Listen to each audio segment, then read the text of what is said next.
Welcome everyone to the Caltech Astronomy Stargazing Lecture for the month of March. Yes, it's March. It's already March. I'm Dr. Cameron Hummels. I will be your MC this evening. I'm an astrophysicist at Caltech, and we've got a great event for tonight. I'm really excited. Before we get to the talk and the Q&A panel, let me just give you a rundown of how it's all going to go this evening. So I'll do a couple of announcements here for the next couple of minutes, and then I will introduce our speaker, Dr. Shri Kulkarni.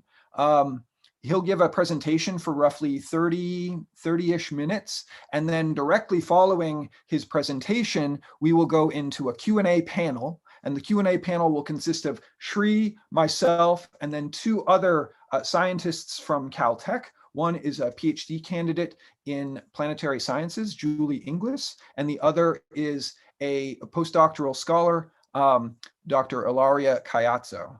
And so all four of us will handle questions that you guys throw at us on whatever topics are related to astronomy or astrophysics or space science. So feel free in the comment section, the live chat of this live stream, to ask your questions throughout Shri's presentation or during the Q&A, and we'll note them down and then try and address them if time allows for those questions during our Q&A panel. And yeah, we'll try and keep that going, and it's usually pretty fun. In addition to this series of events, our stargazing lectures that happen one Friday a month. Our next one is, I think April, I forget the exact date, April 19th or so. It's going to be one by another postdoc in the department, Wenbin Liu, who will be talking about black holes. So stay tuned. Everybody loves black holes, and it should be very exciting. But our next event that we're having is in a sister series of events called Astronomy on Tap, which traditionally takes place in a bar, but of course is being live streamed right now. But this next one is occurring this coming Monday, so just in 3 days, and it's going to be a first of its kind. It's going to be Astronomy on Tap entirely in Mandarin Chinese. So if you speak Mandarin, which I do not, unfortunately, I'm working on it. If you speak Mandarin, or if you know people who speak Mandarin, I encourage you to attend. We won't have live subtitling or dubbing in English, but we will very shortly after the broadcast occurs, translate that over and then have it available for people to watch in English, even if you don't speak Chinese. And the topics for those two talks, they're two 15-minute presentations followed by astronomy-themed pub trivia. The topics for those two talks are on killer asteroids and on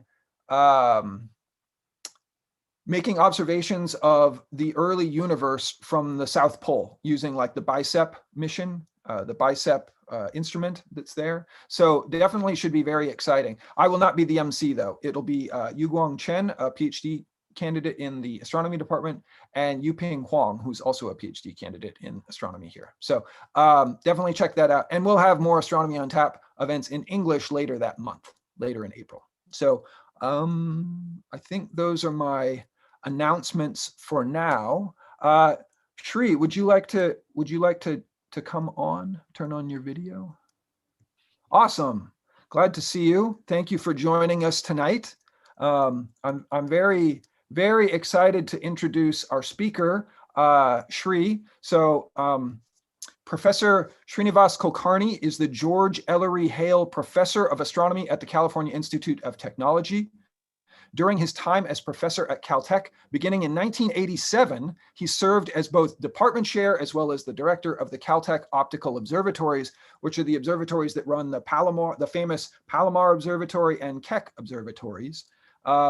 Among his many accolades, and he has many accolades, Professor Kulkarni is a member of the National Academy of Sciences. He's received the Helen B. Warner Award from the American Astronomical Society and the Alan T. Waterman Prize from the National Science Foundation, which, for those of you who don't know, is awarded to the most accomplished scientist, doctor, or engineer working in the United States, who at the time is under the age of 35. Of course, he's not under the age of 35 anymore, but he was awarded it a bit ago and is still awesome. So Professor Kulkarni's primary interests are the study of compact objects, so like neutron stars and gamma ray bursts, and cosmic explosions, and he was on the science teams who first discovered a millisecond pulsar, a brown dwarf, a galactic fast radio burst, and determined that gamma ray bursts are actually at cosmological distances and not localized phenomena.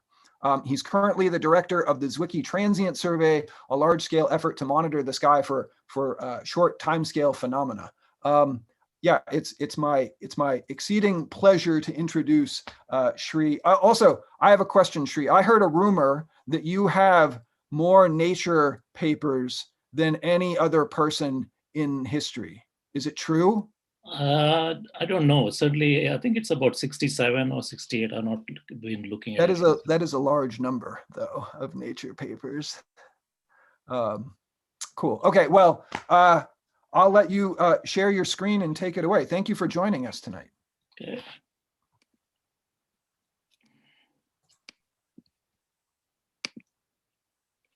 Looks good. Can I do the? I'd like to do the presenter view. Okay. Slideshow, presenter view. Let's see if is it coming okay? It is, but we see your slide. We see your presenter views. And how do I switch that? That's a good question. We should have. Oh, can you? We should have tested this. Shoot. I'm not sure how to switch the displays, so which one broadcasts. Okay, hang on. Let me try this. Okay. Let me do this again. Sorry about this slow start. Share screen.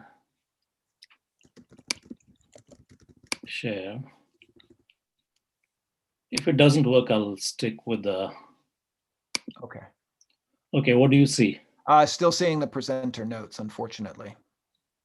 Okay.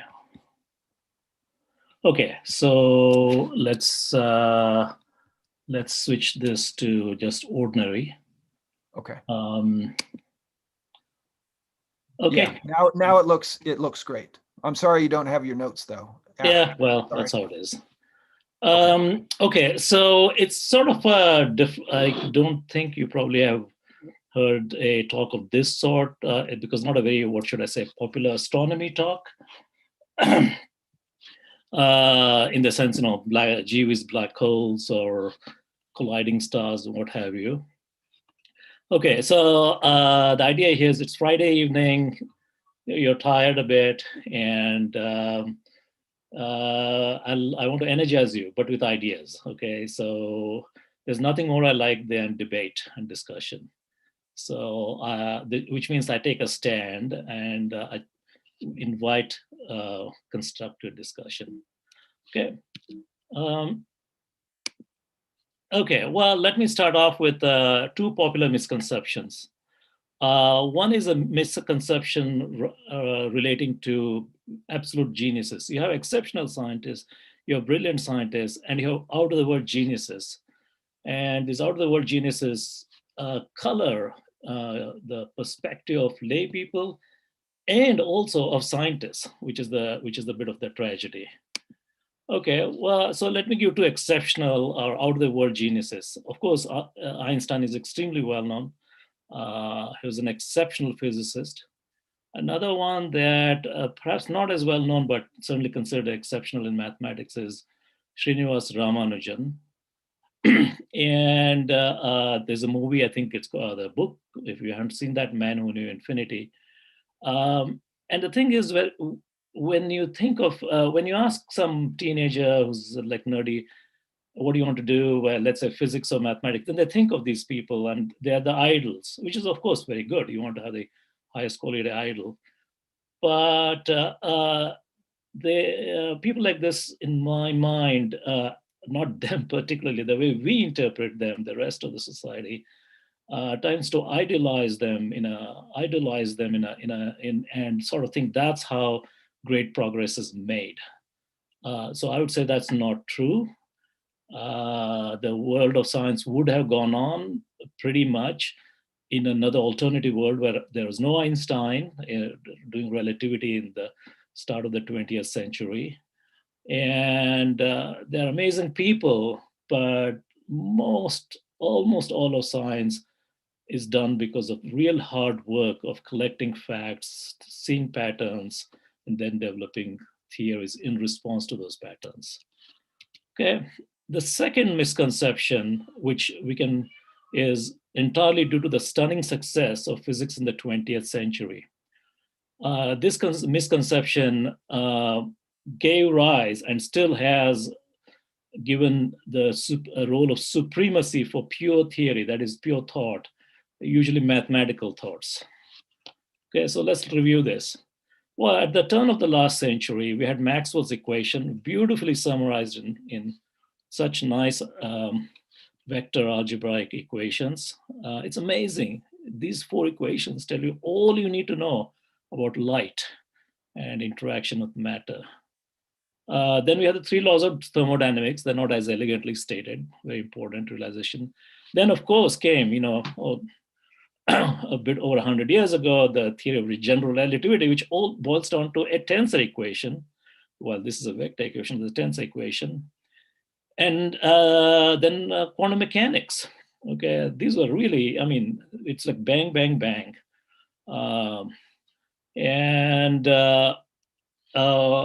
There's a stunning success of the theory of general relativity. And in fact, a person who deserves a lot of credit for making Einstein famous is Arthur Eddington, who's an astronomer, professor at Cambridge, very, very, perhaps, the most famous astronomer of that era, about, let's say, the 1920s or something. And he organized, even though he's a theorist, he was sort of an all-rounder, really. He organized a expedition which verified that on the solar eclipse in 1919, that light does get bent by the amount predicted by Einstein's theory. But let me also introduce another player called S. Chandrasekhar, shown here, who was a very mathematical person who combined the then new subject of quantum mechanics with astronomy and tried to explain the companion of a star, Sirius. It's a bright star, it's the brightest star, you can see. It is a companion called Sirius B, which is what is called a white dwarf. So this companion of Sirius, the Sirius, is a very condensed star. It has the same size as Earth, but the mass of Sirius B is the same as that of the sun.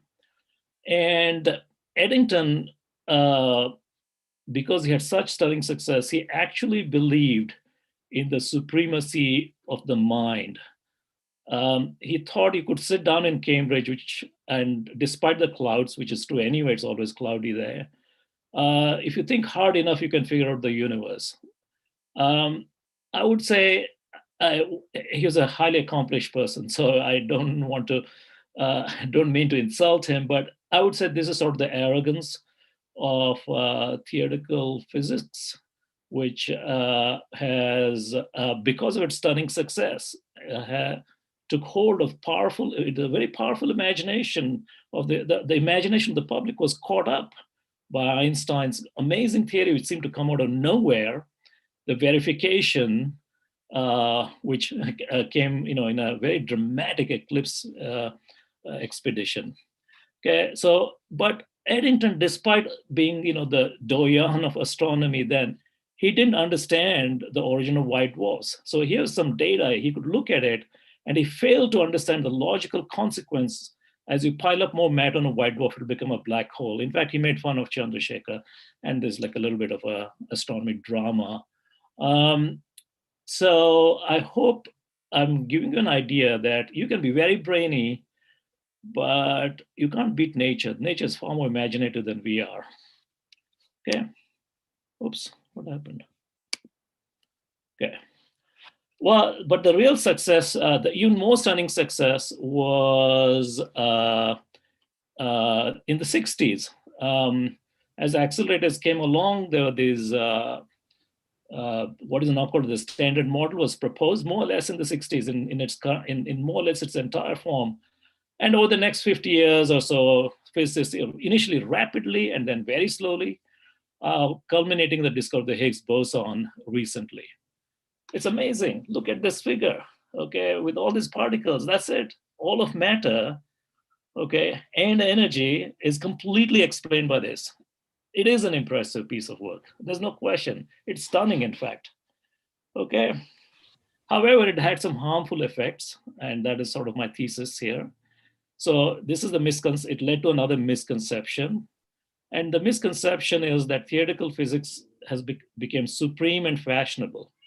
In fact, so fashionable that it influenced the early theories of finance. Okay, a very famous Shri? mathematician. Sorry, I don't think you're sharing your screen anymore. Oh, this is very bad. I don't understand what this is.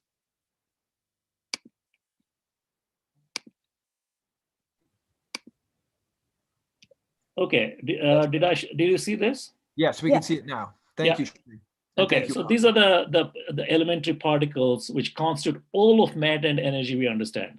You got to be impressed with this. I am impressed with this. Okay, it is so impressive that it sort of gave the wrong view, and that's again a thesis of my talk, that this sort of a highly mathematical theory is absolutely supreme. So much so that even in something more mundane like finance theory, the theory of stocks, Poincaré student worked on assuming it's a Gaussian distribution. It's a distribution, it is fluctuations which arise in nature, and it's central to thermodynamics. In fact, it led later to the Black-Scholes formulation, which I had to tell you led to the great crash of, I forget, there's so many crashes, I have to remember. This is the one that some company went belly up, long-term capital, long-term, whatever that, LCMT or whatever that, okay? And the reason is the Black-Scholes formulation assumed that the fluctuations of stock are actually Gaussian. It was only in the 70s, the Mandelbrot, who's inventor of fractal, actually looked at the stock prices and noticed that during inactive period, the distribution is this sort of special fluctuations called Gaussian, but during active period is what's called fat power law technically, or it's called a fat tail. Okay, that's why you have crashes, because all this stuff, the Black-Scholes formulation is all just theoretical. So real life is not as simple as our simple theories are, however complicated they may look and however elegant they are. Okay. Okay, so let's come back to reality. And I know, and I'm not sure how many of my colleagues are attending this talk, but some of them may be developing a little bit of a blood pressure at this point. When I say that, yeah, all of that last century, we are misled. We were misinformed on how science works. I'll tell you how science really works now. Okay, science has two basic structure. One is phenomenology, other one is understanding.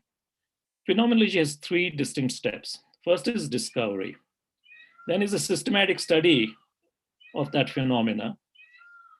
And the final step is in this phenomenology is inference. So you build physical models to explain observations. And occasionally these models make predictions, except in the 20th century, they had such a big success that people thought you make the models and that's where the real action is. Okay, I would say that was an anomalous period actually. And in fact, I would say, I rest my case by saying while physics made this tremendous progress with accelerated physics, starting 60s, 70s, every year there were Nobel Prizes, and then what? You waited for a long time, and then we have the Higgs particle. Okay, 20 years later, 25 years later, there's one thing we do. That shows, in fact, the stunning success was an anomalous thing. Okay, but this is the first part, phenomenology through inference. The next one is understanding. So in order to understand, we may develop the rules of the game, but to understand the game itself, it is sort of like now we have to come up with a model that makes sense to us. So roughly speaking, this is sort of the religious part of science, okay? How do you view the universe? And that requires a model, and that's what physics does. Physics attempts to distill all the above three steps into essential rules and laws. And mathematics plays a very important role. It tells us how to compute those signals. Okay, that's the amazing role of mathematics. Okay, in my mind, mathematics is the queen of sciences. If you have any money, you should always give to mathematics. It's an amazing human invention. And the stuff you find, it's purely a function of technology. So let me give a simple example which had a tremendous effect, where astronomy essentially started what we now call as modern physics. Okay, planetary motion was seen by ancient scientists. But with the very first telescope, Galileo discovered the moons of Jupiter, in some sense, a very dramatic confirmation of in some gravity matters. These things are going around the Jupiter and at different orbital periods. Okay. Brian made careful observations of planetary positions. And I'll talk a bit more, I'll show you a picture of how big Brahe's enterprise was. This was an enormous undertaking. Kepler distilled Brahe's data. He died by the time he finished his surveys, into the 3 laws of, so this is where the pattern is now being established by Kepler, into so-called 3 laws of Kepler. But then Newton developed mechanics, okay, the theory of gravity, along with calculus, which is needed to do these orbits. So you have physics and physical model, mathematics, gave rise to modern mechanics, and Gauss, who's a famous all-rounder, computed trajectories and made predictions, which then were verified, which is very important. Okay, Brahe's observatory, if you go to Sweden or Denmark, it is in this island called Hven. I don't know how to say it, Heaven, H-V-E-N. And the observatory built on this island consumed 7% of the GDP of Denmark in that era. Okay, this is comparable to the moonshot, actually. And so that is the amount of work that had to go in for Kepler to establish this. So when you say, oh yeah, Copernicus did this, or Newton, all these those ideas stood literally on the shoulders of 7% of GDP of Denmark. It's not cheap, it's work. There are modern examples of search for patterns. We can come back to this. Astronomers were pursuing this weird supernovae called 1A supernovae, and through sheer hard work, doing some weird sort of detailed studies, are they similar in brightness? They found they were, they applied them, presto, dark energy. Same way, astronomers are interested in what are the sizes of galaxies, how much mass they have, routine work. Next thing you know, there's dark matter. Okay, this didn't come out of ideas at all. These actually came out of observations. Okay, so I hope I have now established hopefully in a strong way my thesis. Science actually progresses by the actual study of the universe, and ideas can come in, but ideas don't determine science, other than some anomalous period. So let's go to the periodic table. We've all seen the periodic table. You must look at this and you say, first of all, it's amazing. It took for over 100 years to assemble this, very hard work. Okay. And there's no one who can tell you, oh, this is the periodic table from absolute principles. Okay. But that may be possible eventually, but I'll tell you what is not possible is to tell you why do we have so much hydrogen compared to the amount of chromium? Why is there more iron as compared to calcium? Okay. And that's extremely important. If you didn't understand, our body is made up of the periodic table. And if for some reason astronomy sources didn't produce iron, well, we wouldn't have no hemoglobin, we'd be dead. Okay, so this is very important to understand this. The early universe is simple. There's hydrogen and helium. We have established that from observations. Okay. And then stars are the nuclear reactors, which slowly fuse their way up. And over time built up this periodic table. Some in a stately fashion, like the sun is now making helium in its core. Some in an explosive fashion, like supernovae. And that's where Fritz Zwicky, the first astrophysicist appointed at Caltech in the 20s, I think, late 20s. He was an amazing guy. There are 3 great astronomers of the last century, only one in Pasadena, and that's Fritz Zwicky in my mind. The other one I put is Zeldovich and Jan Oort in Europe. And he began the systematic study of supernovae. And the reason the supernovae is important is I told you iron, for example, iron is not made by stars. It is made in an explosive death called supernovae. Of course, I don't want you to be thinking I'm some sort of a Luddite who just wants to make observations.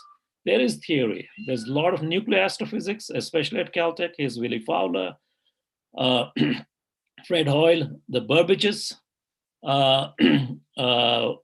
who who basically put together what is a subject called nuclear astrophysics, which is a big mainstay at Caltech for a very long time. Okay, and a very famous paper, Burbage, Fowler, and Hoyle laid down the chemical roadmap of the universe. Okay, so some of these heavy elements are made when stars die. Some of the very heavy elements, some which people value, such as gold and platinum, is made even when more exotic stars die. And that's through gravitational wave, seen in gravitational wave observatories. There are two neutron stars which collide with each other, coalesce, explode, and make these incredibly heavy elements beyond the iron group. Okay, so I hope you now have seen that I have a rather strong view that the universe is rich. The universe has had plenty of time, about 13 billion years, more time than any of us have. It has 10 to the 11, 100 billion galaxies. Each galaxy has 100 billion stars. So the universe has many, many possibilities than any of us can imagine. So we should be modest. We should not be arrogant, and we should say, it's amazing. We need to go and observe, and we need to make sense of that. The last thing we should do is sit around and theorize, because we'll never beat the universe. It's just too much bigger than us. Okay, so about 15 years ago, I came with the idea, let's come up with a discovery machine, like a factory. Okay, so let's basically do this as an industrial project, not as a mom and pop operation or a grad student and a professor operation. Okay, so we've built basically an industrial machine at Palomar, where one telescope takes image of the sky every night. We analyze the data in real time. We find which star has exploded. We do some detailed, modest studies with the 60-inch telescope. We figure out, is it of some more value to pursue with the 200-inch, where we get a spectrum, and a spectrum is when you have a definitive understanding of the nature of the source. And this is all robotically done. These two telescopes run robotically, real-time pipelines, it's just turned out to be so successful. We are writing a paper every 10 days, and we can't write any faster. We just maxed out. Okay, so there's some driving principles. First, I was inspired by my hero, one of the heroes, Fritz Zwicky, who was an amazing theorist. Yet, he said, and that's the reason I like him, he said, I soon became convinced that all the theorizing would be empty brain exercise and therefore waste of time unless one first ascertained what the population of the universe really consists of. And that's why he became an observer. And I told you, starting with Brahe's observatory, discovery is a purely function of technology, and now we should add algorithms and very capital intensive investment. The more faster you discover, the better, so automation is important. And my original contribution to this is I figured out, you put astronomers in the loop, they slow things down. Many astronomers will have their own biases. They want to do some favorite stuff. I'm interested in this galaxy or that type of supernovae. They simply add noise. So the best way to do astronomy is to get the astronomers out of the dome. Okay, you can well imagine how popular I must be in my department. Okay, so it's called the Zwicky Transit Facility. It's now in its second phase. This is a massive project involving institutions around the world, major funding from the National Science Foundation, investment from Department of Energy through Lawrence Berkeley Lab, Los Alamos National Lab, and recently Lawrence Livermore Lab. We have built a camera which is humongous field of view. Okay, so here's Orion. Here's a quadrilateral of Orion, which you can see with your eyes. Our camera covers the belt and a bit more.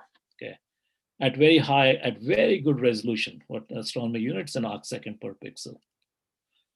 Okay, so it works night in, night out. There are no astronomers waking and being awake at night.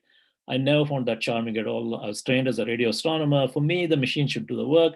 My idea of how a project is, I saunter in the morning and say, machine, tell me what you've done. It shows me some pictures, plots. I'll say, okay, let's work on this paper. And in my next phase, if I have the energy and time to do the next phase, I come in and the paper is written. Okay, so here it is. We can not just find one supernovae a night or so, which was sort of the kind of the world before ZTF started. We can find at times even 6 a night. Okay, and there are red supernovae called thermonuclear supernovae, which make a lot of iron. The blue supernovae, which are called core collapse supernovae. Okay, they produce neutron stars and black holes. And then occasionally there are some which are imposters called dwarf novae in black, and they're in our own galaxy. There are rare explosions of stars there, but they're not catastrophic. So you can see, this is a chart of as the sky rotates, we survey the sky every night relentlessly and keep finding these things. Okay, so let me move on. Okay, these thermonuclear supernovae, their technical name is type 1a. There are 2 ideas astronomers had. One is called in one, there are 2 white dwarfs. You remember that companion of Sirius? And they so happen in some, remember there are 10 to the 11 stars in a galaxy, and nature can make many combinations. So if you have 2 of these white dwarfs, somehow, if you made them next to each other with a small orbital period, like less than the size of sun, okay, the separation, I mean, then they will radiate gravitational waves, and the system loses energy. The white dwarfs get together, they merge, they explode. And the technical name is double degenerate scenario, and I'll come back to that a little later. The other one is you have a white dwarf here. You have a companion like the sun. It's called a hydrogen star, burning star. It's close enough that you draw the matter from gravitational attraction, okay, and it feeds the white dwarfs. The white dwarfs grows, reaches maybe this so-called Chandrasekhar limit, explodes. And the usual scientist approach is we used to have a workshop, okay, and there'd be something like a group which says 1A supernovae are made from double degenerates, okay, there'd be like a huge, here's why. And then another group would stand up and say they're made from single degenerates, okay. All that's a waste of time. It's in fact the wrong, I mean, it's a nice thing to set up a debate as a debating champion in school. That's a good thing. But debates are never the end of, that is not life. It's a thing you do to sharpen skills. Reality is nature is so rich, and it turns out nature makes 1A from both channels. And the only issue we don't know is, does it make mainly from this channel or the other channel? Okay, so this sort of having this very strong, bookish or religious ideas that it is thus ordained or it is thus so is silly. That's not how nature works at all. Okay, there are very few things which are that rigid in nature. Anyway, the good news here is, and since Cameron mentioned, we got a nature paper coming and going. We got a nature paper with this channel. In fact, we got 2 of them. And we got a nature coming, which is from this other channel. Okay, so you keep writing like this, you can rack up a bunch of nature papers in short time. Because I don't have to be bright. The machines do all these great discoveries. We just write the papers. Okay, so this is one of these double white dwarfs, and you may see there's a short period where it looks like the star disappears, and that's because the 2 white dwarfs they're so their plane is in the their plane is perpendicular to you, or in fact it just crosses, and when one white dwarf crosses the other, the light from the other white dwarf is cut down. It's an eclipsing binary. By the way, this is a work of Kevin Birch, who's finishing up his PhD and off to MIT soon. In ordinary life, if you call someone a degenerate, it's supposed to be bad. But in astronomy, it's not a bad thing at all. A degenerate star is a star which is supported by pressure, which is of quantum mechanical origin, which for technical reasons called degeneracy pressure. So if in astronomy, if you really like someone, you say, oh, you're such a nice double degenerate, but maybe you shouldn't use that outside astronomy. Okay, so, 1 in 1,000 supernovae gets lensed. And that's a beauty of nature, right? When you have so many possibilities, there's some amazing coincidences. So in this case, what we have is, so let's say you are there, there's a supernova here at some great distance, and exactly along this line of sight, there's another galaxy, which is called a lensing galaxy. So there's a line you can draw, straight line, no crooked line, supernova, lensing galaxy, and you. And remember this bending of light, the Eddington experiment which showed Einstein's right? Well, if the light rays get bent and they make an arc, that's what the arc is here. It's called an Einstein ring. And it also bends light and magnifies the supernova. So the supernova is split. It forms 4 images of the supernova. And then because they're taking different paths, the supernova goes up and down. You can actually do cosmography. That is, you can measure the geometrical parameters of the universe.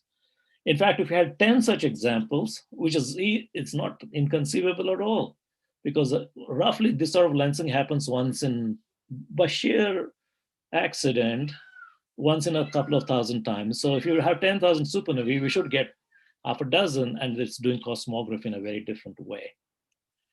Okay, so, you know, I'm now I'll be wrapping up my talk. You can see we are like pumping this supernovae out in a very systematic survey done by young people, Fremling, Perley, and Miller. And this amazing treasure trove of these things is allowing us to write specific papers, exotic supernovae, systematic, searching for patterns, seeing and helping guide theoretical models. So let me end with my thesis. Unfortunately, in astronomy, because of misconception 1 and 2, at the current time, we have a new pecking order. Okay, but let me first review this. So it is the discovery of the 3 Kelvin cosmic background radiation, right? It's a discovery. It is not someone sitting around saying, there shall be light and it will be some, it's going to be 3 Kelvin. It was a discovery.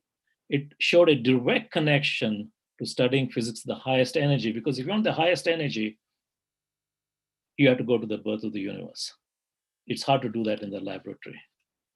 It's a discovery by astronomers who are trying to do systematic studies of galaxy properties that led to, it's a systematic study of galaxy properties. Sounds pretty boring, but that led to the discovery of dark matter.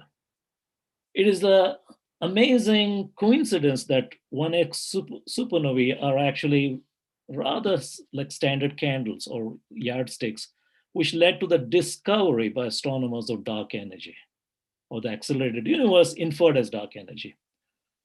You'd think with all this, we'd be sitting tight, observations would reign supreme, and people would be modestly, chastened to the value of all these things. Unfortunately, because of misconception 1 and 2, there's a new world order. Rank 1 is pure theory. Of that, rank 0 would be like string theory or something like that. Rank 2 as modelers, there are people who do analytic model, and these days now numerical modelers. And the poor observers, the ones who actually generate all this excitement, who change our worldview, are the observers. The modus operandi has changed.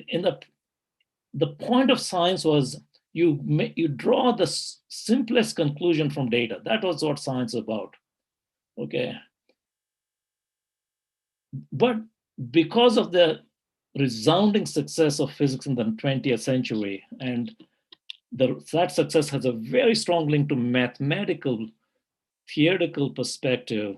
So now it has become, the more mathematical your theory is, the more superior it is. So now people are throwing all sorts of speculative models. And for example, astronomers found gamma ray emission in the center of a galaxy. The simplest idea is it's just made by a bunch of pulsars. Sort of.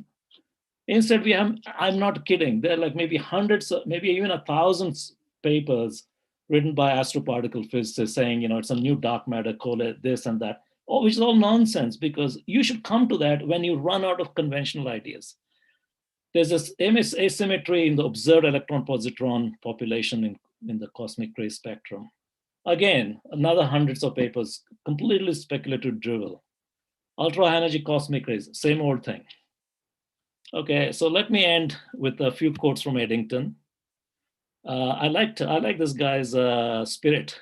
Asked in 1919 whether it's true that only 3 people in the world understood the theory of general relativity, Eddington allegedly replied, "Who's the third?" But the one I really like is, Okay, then he had to not put too much confidence experimental results until they've been confirmed by theory, okay, which of course I'm completely against. But the one I really like, and because that tells you more about theoretical, the rise of theoretical science, there's once a brainy baboon always beat down a bassoon, for he said, it appears that in billions of years, I shall certainly hit on a tune. Thanks very much. Excellent. Very thought-provoking. Thank you so much, Shri. That was great. Even with your peacocks shrieking in the background. Oh, I have to tell you the name of my peacock, and this is for the people in the audience. It's a beautiful peacock, very regal. I call him, the one who comes by and I feed him. It's feral, of course. I call him as Ramanujan 1729, and I want to, not right now, but later to go and look up why 1729 is so important. Okay, that's a good question. Okay, people in the audience, we encourage you to write. Some people have been writing questions and certainly comments in the chat. Please continue to do so, and we will try and address those now. Yeah, excellent talk. Thank you, Shri. I'm going to have our other panelists, Julie and Ilaria, join us. And so come on, guys. Turn on your cameras. Excellent. Welcome. And we will try and address the questions that you guys are putting out there. But before we get started, I wanted to have each of you two kind of introduce yourself for a minute or so and talk about what science you guys work Cameron on. had a quick logistic question. Do I have to stop sharing screen, or is it already stopped? I stopped it for you. Oh, good. Thank you. Julie, would you like to introduce yourself? Yeah. So, hi everyone, I'm Julie. I am a PhD student in planetary sciences here at Caltech. And some of the projects that I've been working on during my time here as a student have to do with, one of them is using direct imaging to look at the atmospheres of young giant planets. So the types of planets that I look at are tens of times the mass of Jupiter. So there's these very massive, very young planets that are very bright and easy for us to see using direct imaging. And my goal for this research is to kind of characterize the atmospheres of these planets. So what are they composed of? What sort of physical processes are going on in these atmospheres? And on another project that I've been working on recently has to do with how planets form in the first place. So how, looking at disks of dust around young stars, how do planets and satellites come out of these dust disks that we then observe nowadays. And when I'm not doing my research, I like to hike in the mountains near campus and hang out with my friends. Awesome. That's great. Yeah, hiking is great. But the exoplanet atmosphere, that sounds very interesting, and the formation mechanisms. Ilaria, would you like to introduce yourself as well? Hello, everyone. My name is Ilaria Caiazzo. I'm a postdoc at Caltech. I work mostly on the aftermath of deaths of stars, so neutron stars, black holes, and white dwarfs. And I'm particularly interested in the highly magnetized ones, so white dwarfs and neutron stars with very high magnetic fields. Excellent. Thank you. Okay, so before we jump into questions from the audience, I just have some questions because Shri put out a certainly an interesting and thought-provoking talk, also somewhat controversial. There were a few people in the audience who raised comments to the effect of, where do humans factor into this, since you're kind of taking the position that we should keep theorists out of it as much as we can, but also keeping astronomers from mucking up what the computers are doing. It just seems kind of like okay. Well, first of all, it's good because the whole point of this talk was to get people, think, and the one way to get think is you make a statement. Okay. Indeed. And well, my view is it's sort of anything you can automate, you should automate. It's a thing that we're doing in every part of our life. now in real life, there's some economic implications if you automated everything to the wazoo. Okay, but that's not what we're talking about. We're talking about astronomy. This is not real life. Okay, so there's no need for astronomers to go, and sit around in cold and wet night. It's radio astronomers don't do that, and they've done a lot of progress, so winning a few Nobel prizes now and then. So yeah, there is a certain romance and things, but this is the usual stuff when there's change in scene. I'm not very concerned about that. When I say that the theory shouldn't be no, as they say, most of my friends are theorists. Okay, I like them. I just don't think that theory should drive the field. Okay, because I gave some examples. Here's Eddington, the most successful person in astronomy around that period, right? Despite all the stuff in front of him, which he knew very well, he knew quantum mechanics, he knew relativity, he couldn't make that jump to understanding that if you add more matter to white dwarf, eventually it can become a black hole. Not, maybe a neutron star, but eventually it can become basically a black hole. So my view on this is that this sort of theory as a help to observations, because theory is sort of the grand, let's get the big picture out of this. Okay, it's very important. But that's not what's happening. It's what's really happening, like that galactic center gamma rays. Why should the first idea, oh yes, this is this most exotic idea of these dark matter particles come and they hit each other and they make gamma rays? Where first science is you have to go through all the mundane possibilities, and then you say, what, I'm absolutely up the wall, I have no other idea. Then you say, I need to invoke some new phenomena. But the modern style, and I would say this is entirely due to theoretical physicists and who are sitting on old success of the 20th century, is to immediately propose some theory because they think the past, it worked and therefore it'll work now. I guess I'd bring up two examples and ask for what your opinion is on them of things where I think this could apply. One is the recent controversy and tension between measurements of the Hubble expansion parameter, the Hubble constant, as determined from type 1a supernovae observations, as well as from CMB observations. There's discrepancy there. And so how, I guess, clearly we need Cameron, I'll make it even easy. I'm not even concerned with that. First of all, you shouldn't react to every little blip that happens. The point of being, I would say, a good scientist is to understand there's noise in these measurements. This stuff is not even established, okay? There's some apparent discrepancies. The quality of the discrepancy itself is being debated. And I think that's what we should be debating.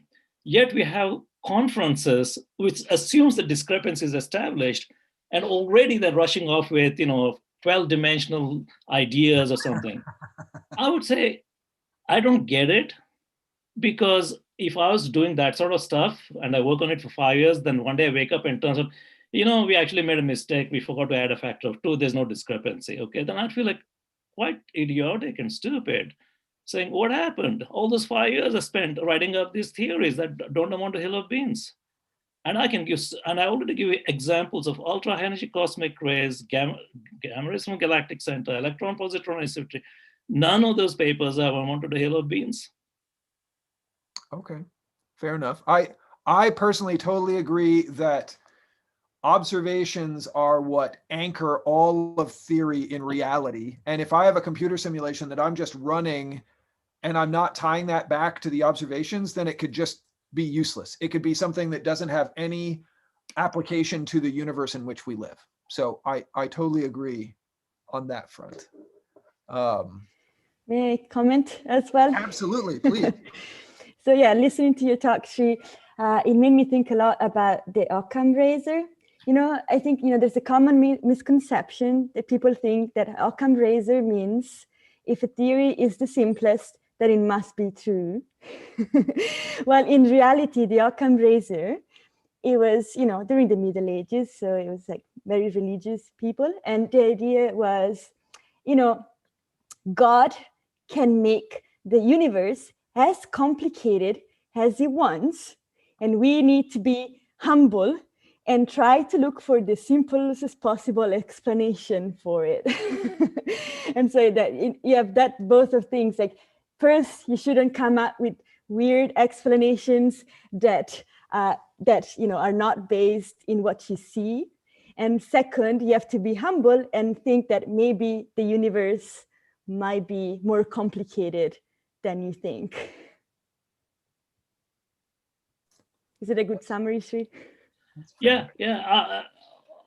I certainly agree that scientists should be modest, and just because they come up with an elegant looking theory which has all symmetries and so on, it can't, therefore, I have to tell you a story. Okay, first let me finish this and I'll tell you a story about the, and I agree with you. A theory should be the simplest, but no simpler, or something like that. I'm paraphrasing Einstein here, which is, yes, I'm not saying a theory should be, oh yeah, okay, let's take the simplest theory but it should have appropriate complexity to explain the phenomena, but no more, because the joy in my mind of a theory is you take what you have, it just fits, and then maybe you can extrapolate and say, if this is true, then that should happen. And there's a great joy in discovering that. But to turn your head around on that and say, the theory is like what Eddington said, that unless it's verified by theory, it's not accepted. Okay, that I think that's sort of the modesty that I think we have lost as a community. But let me tell you one story. I did meet Chandrasekhar, okay. The famous Nobel laureate. Yes, the one that I spoke about with the Eddington debate. And in Chicago, 86, 87, I forget when. So in 82, I discovered the first millisecond pulsar as a grad student. And so I was giving a talk on millisecond pulsars, I think at the Fermi Institute there. And they, of course, asked whether I'd like to meet Chandrasekhar. After all, he also grew up in India and all that. I said, sure. I mean, why not, like to. So he said, what have you been doing? I told him, I've been working on these millisecond pulsars. They turn out to be incredible clocks. They're nature's great clocks. And until 20 years ago, they were like the best clocks, better than man-made ones. But now physicists have gotten very clever. Their clocks are better. But these are inertial systems. And so I said, I hope I can find a millisecond pulsar around a black hole so we can do tests of general relativity. Okay, yes, he's very famous, amazing guy, but his answer disappointed me. He said, there's no need to test general relativity. It's a perfect theory. That's exactly, I think, what this talk is all about. That's exactly what I disagree. That's exactly what is wrong and with modern physics, and unfortunately, modern astronomy, which has been subsumed by physicists. So probing the edges of theories, constantly testing them to make sure that they apply under the context in which they claim to, and then looking for new physics that potentially could be there or not. I don't know what this looking for new physics, which is a very standard sort of a thing people keep saying. It's not, how to put it, that's a bit childish in my mind to say, I want to go look for new physics. I think you should do stuff where the new physics will be forced down your throat. That is a great discovery, okay? You have no choice but to say, this doesn't make sense at all. The only way this makes sense if particles are quantized, like what the struggle that Planck had to do to get away from understanding that even though in life everything looks continuous, that actually underneath that it's discrete. He was forced into that corner. But to get up in the morning and say, I will go and find new physics, I would say is not only modest, but childish. But okay, to push back on that, aren't you effectively with ZTF or some of these other, like the Palomar Transient Factory, looking for new phenomena that could be, in fact, like sure, but I'm not getting up in the morning. I'll say, I will find, my goal is to find, some whatever XYZ, the Holy Grail. There's no Holy Grail. My goal is to discover the universe as it is. It's like you get a nice telephoto lens, you go in and you go to a new country, there's a big jungle there, you go and take pictures. But if you already have imagination of the jungle, I'll find dinosaurs, it's my goal to find dinosaurs, and you set forth, you'll never find the dinosaurs, or you may even get confused with a lizard at a high resolution, think it's a dinosaur or something like that, which is what's happening in a bunch of particle physics fields. That's fair. I think a lot, I mean, the example that was brought up in the Google or the YouTube chat, and I think that definitely applies here, or I don't know, I'm interested to hear the opinion of you as well as the other panelists, is string theory. It seems like it's a very technical theoretical model that has a lot of mathematics that we, you know, is kind of being invented to fit observations, but yeah, it seems like there's a whole religion behind everyone thinking that string theory is the greatest thing, and yet it doesn't have any testable predictions associated with it at this point. I don't know. That's a controversial statement as well, so I don't know how you guys view that, but. Well, I've spoken a lot, so I'll let the young scientists speak.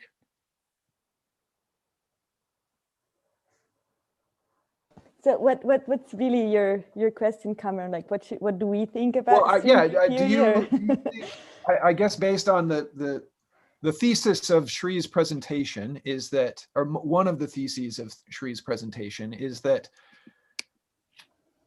I think there is idolized, and so we're going far off into the weeds to try and explain things that might be better. Resources might be better spent on in terms of taking more observations and then trying to explain when things don't match there. I think pure theoretical physics is important too, and I think it requires so little money to pay a few theoretical physicists to think about it. It's not expensive, and new ideas come from theorists, right? It's not. I don't think she thinks that we should get rid of all theoretical physicists out there. I think it's still valuable. I'm not sure. I'm not a big fan of string theory. I'm not an expert on it. I know that it has some troubles in terms of predictions that have not been observed, and other in general predictability, like how can we test it, right? So I like theories that can be tested, but I think it's still important to have people thinking in, at the big picture, and not just completely. I like observation. I like doing stuff more testable myself, but I think it's still important to have people just thinking. And it's just like the same as like pure mathematics is something probably closer to pure mathematics. It's just like imagining things, and of course it's very important not to be 100% sure that your theory is going to be correct until you're tested it. But I think it's still important to have some theoretical physics out there. Indeed. Yeah, I think Valeria summed up the vast majority of my thoughts on this subject as well as an observer. So that's very much the kind of view that I kind of stand from when it comes to theory, because again, most of my work involves like actually looking at things, and then sometimes we come up with results that we don't understand, and then we have to turn to theory. And ideally, some theorist has already been working on and may have already come up with a possible explanation for what we might be seeing, or maybe will inspire someone else to tackle this problem in a new way. But either way, the two of them are very linked to each other, so we greatly depend on the theorist as observationalists. So I like the back and forth that Shri kind of designated in his presentation between, for instance, in terms of gravitation and the laws of motion of orbits and that sort of thing, where there was observations that, basically when people looked at those observations, they were able to distill that down into some, Kepler's laws or whatnot. And then it's kind of a back and forth process as opposed to, but sure, I absolutely agree that observations are what tie these theories to reality, and theory shouldn't just be done for theory's sake. Well, I have no problem mathematics being done by mathematics, because mathematics has, first of all, it's relatively inexpensive, okay? And the science, the return from mathematics has been spectacular. Okay, so you got to give it value to that. And there's something quite nice about even obscure ideas in mathematics that apparently become very important in physical phenomena. They provide an intellectual framework. Okay, so that's why I said, if you have any money, and if you have a lot of money, give it to astronomy, because we really need a lot of money to build up big telescopes. But if you have little money, please give to mathematics, because they can make good use of it. At the risk of repeating myself, I really don't like the idea that someone sits there, conjures up some theory, and then the whole community starts working towards it. So it's like string theory. Fine, a bunch of people, sitting in ivory towers want to sit around and do things. Yeah, good for them, and shouldn't matter at all. In fact, none of us should be caring about it. But the very fact an ordinary person knows string theory tells you the supremacy of theory in physics, and that's not good. So related to that, there was a question from one of our audience members asking, Dr. Kulkarni, how do we rescue astronomy from the pure theorists? The problem is our physicist friends here, okay? It's astronomers have been intellectually, I would say there's a nice article written by Simon White maybe 25 years ago, basically after the birth of astroparticle physics, astronomy has been subsumed into physics now. And there are two reasons. One is essentially in high energy physics, they've run out of things. If you look at all sort of the really big progress with the standard model, okay, the big thing was Higgs boson, okay, and that took forever to get there. So a little hard, great, result, all done, okay. But if you really look at it, so what is the status of this big industrial complex we built called high energy physics? The thing is, the standard model put out in the 60s and 70s more or less it's amazing. It's sort of the general relativity. It actually works better than you think, and it's hard to break it, which means whatever new physics is there is beyond sort of the energy scales of what we can do right now.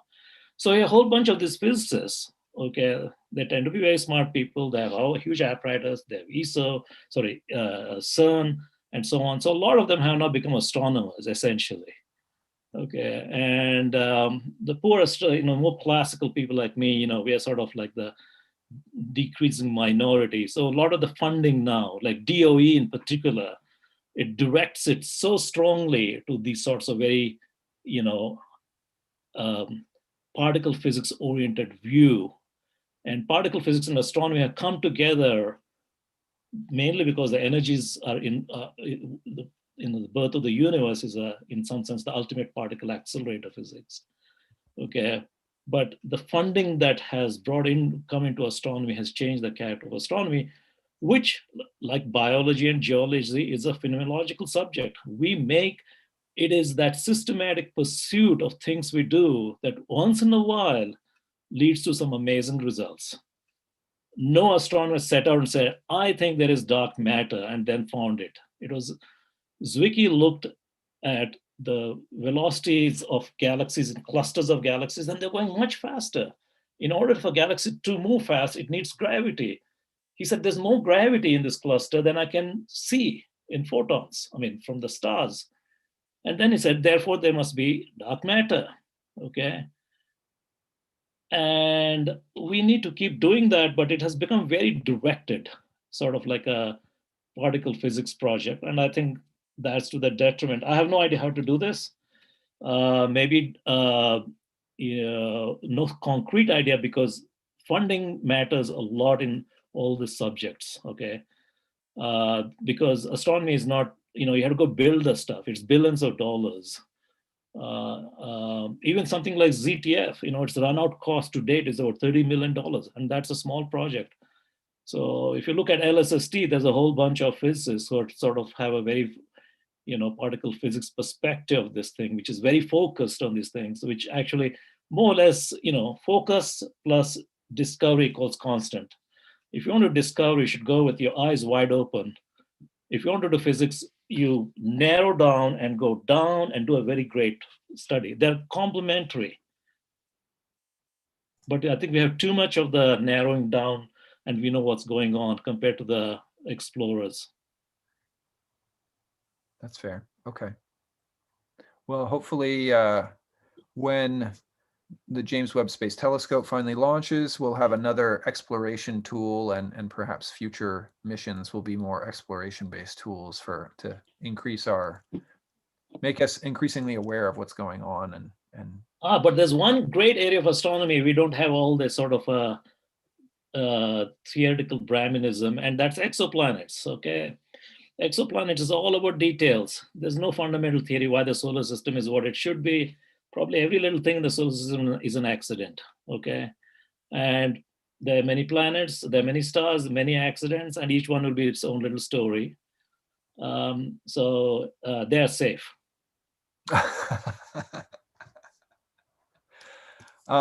Speaking of which, there was a question in the chat, I think primarily directed at Julie, in terms of yeah, I'm sorry, I've kind of pushed all of our conversations towards discussion of Shri's presentation, and I've for the most part, have ignored many of the questions in the chat. So now we'll try and address some of the general questions from the chat that are directed at specific people. But there was a question for Julie. What is your detection range for doing sort of direct imaging that you were mentioning, direct imaging of individual exoplanets? So how far away can we see these? Oh, okay, yeah. So how far away is an interesting.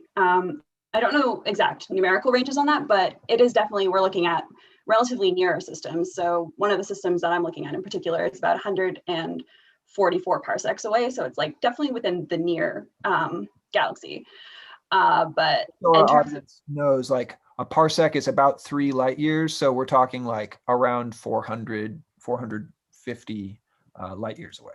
Yeah, so it's definitely nearby to us. And in terms of another limitation for direct imaging is that you need the planets to be pretty well separated from their star, because what you need to be able to do is resolve the light that's coming from these planets as distinct from the light that's coming from the star.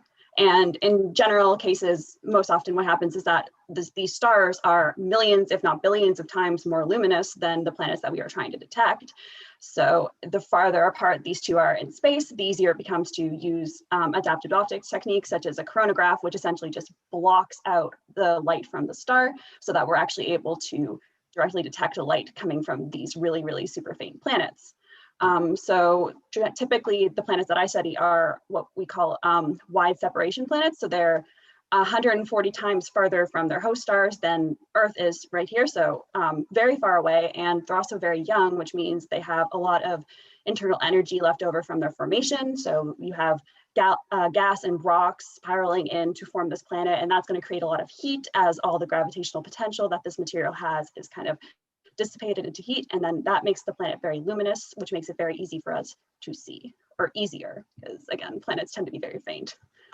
So there's two sort of biases in terms of direct imaging. So you want to look at young, large, and widely separated planets in the nearby galaxy.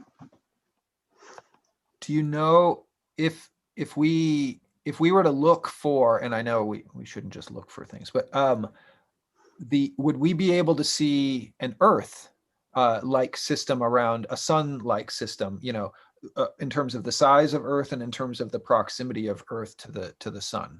Oh, absolutely not. It would be impossible to detect with the current technology we have available, because Earths are much too cool. So Earth, for example, is 200, 300 Kelvin. So very cool in terms of these very bright planets that we're currently detecting, which are thousands of Kelvin, or like 1,000 to 2,000 Kelvin. So 10 times the temperature of Earth.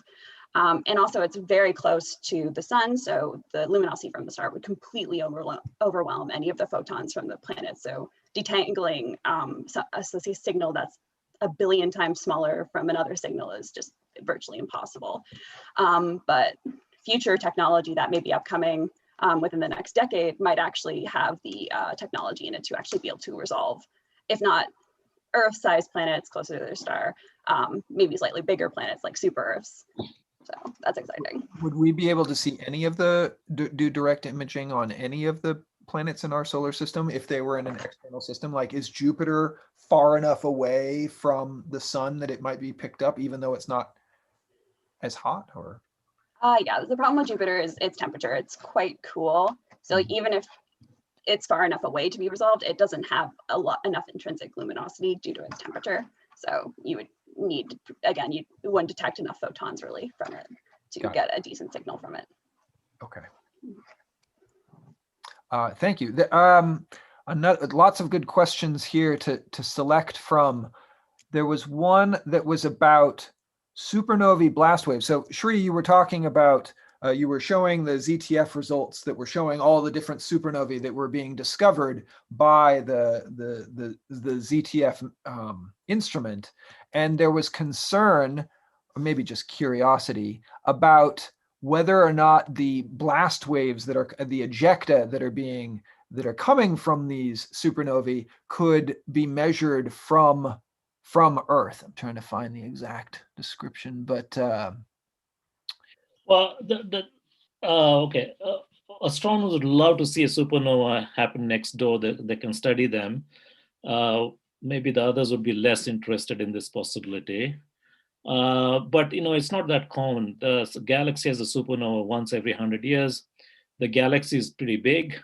Most of the supernovae for star formation will be in a galaxy. We are out in the boonies. We're not in a particularly rich neighborhood of sorts. So probably it's sort of, I have to sit down and compute, but I suspect it's probably maybe like 10 million years or millions of years before we just get a supernova by accident. I would probably put 10 million years, and maybe it'll show up in some sort of a slightly different radioactive isotope ratios. There have been some ideas. No, it's even for a supernova in our own galaxy, it's very difficult. But to detect them through these sorts of direct process. But the neutrino detectors now have the capacity to easily detect supernova in our own galaxy, and they're anxiously waiting for one. The only neutrino detection we have is of supernova 87A, which was in the Large Magellanic Cloud. That's about 60 kiloparsecs or 180,000 light years. And our galaxy edge to edge is, let's say, 20 kiloparsecs or 60,000 light years. So we have pretty good capacity to find that. And I'm sure there's some astronomers who get up every day in the morning and pray that supernova will happen in our own galaxy. Yeah, I remember some of the former graduate students. I remember Gao Tinyanont was always like, when is it going to happen? When is Betelgeuse going to explode? So I can study it with my thesis work. But at what distance, this is interesting, I haven't really thought about, at what distance would we on Earth have to worry about like dangerous impact of a nearby supernova? Obviously, you're like saying astronomers are praying for a nearby supernova so that we can study it, but obviously, if the sun, and I know the sun is not the type of star that would undergo a supernova, but if the sun is obviously very close, if it were to turn into a supernova, it'd be lights out for us. So yeah, what absolutely. proximity star would have to be? I don't know. Okay, let's see. There are two ways to compute this. We had the closest historical supernova was Cassia. Is that 2 kiloparsecs away? Is it? Oh. I don't know. I'm trying to think. That was about 400 years ago, and nothing bad happened. So certainly that's a limit. But I think this really requires some, calculation. Sure. And I don't have that speed to do it in real time here. My guess is a few hundred parsecs would be probably okay. I think, but it's not the supernova itself. After that, things may be a little dicey. There'll be a shock wave. It'll generate a lot of cosmic rays. And those cosmic rays may be more dangerous over time. Because there's some ideas that these cosmic rays can change the cloud properties and may lead to ice age and something. So from that perspective, I guess it's good to have one going on right now. Oh, cosmic rays in our own atmosphere's cloud, not like yeah. Okay, that's interesting. And also those are heavy particles, so they may be, they can penetrate and deeper into the atmosphere and through the magnetic field of the Earth. So there may be a bit more radioactive things, the particle counts may go up a bit. That's interesting. Yeah, just for our audience, just so they know, just to make sure everybody's on the same page. Cosmic rays are charged particles like protons or nuclei. Even ion nuclei, heavy nuclei also.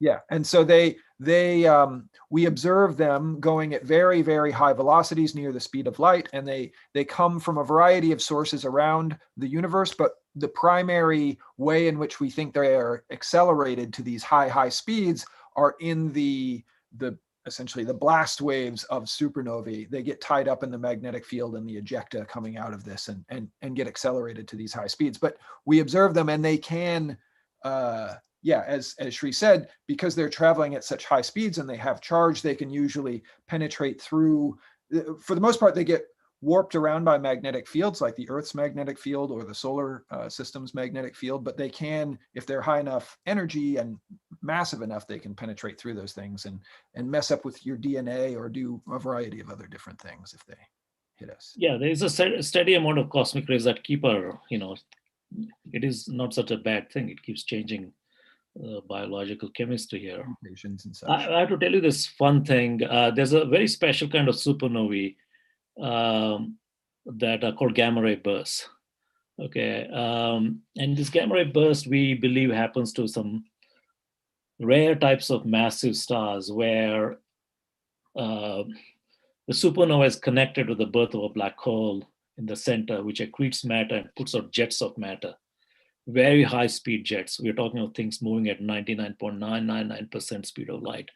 Okay, they're called relativistic jets, which they have shocks, and so you get this brilliant flash. And there's a gamma ray burst, I think was like 8th magnitude, could see with the binocular, that happened at redshift of 2. Just imagine how bright that was. Okay, so gamma ray bursts, as the name implies, in the initial explosion, the energy comes out in gamma rays. Now, gamma rays can penetrate, not penetrate, they're stopped by Earth's atmosphere, because when gamma rays come in barreling down, gamma rays are basically very high energy photons. So you have optical rays, and then your X-rays, which is higher energy, then you have gamma rays, which is even higher energy. So if you get a lot of gamma rays, the reason that it doesn't reach us at surface is as the gamma rays come in, they see molecules like oxygen and nitrogen and water, and they start breaking the bond, so they kind of dissipate high up in the atmosphere. But if a gamma ray burst happened and they're very directed, and there it can be it doesn't have to be that close because it's extremely bright, okay, then those flash of gamma rays will come. It'll start dissociating things in the atmosphere. Nitrogen will become like atomic nitrogen, oxygen will become atomic oxygen. And very quickly, nitrous oxide is formed, which means we'll all die, but at least we'll all die laughing at that point. Indeed. Another kind of phenomena which did affect Earth are so-called soft gamma repeaters. So in December, sometime in 26, I think, 2004, there's a soft gamma repeater. It had a giant flare. And as the name says, they put out energy in soft gamma rays. The soft gamma rays was bright enough. And these soft gamma repeaters are a micro version of a gamma ray burst, literally a millionth, okay? But they happen frequently, once every 10 years.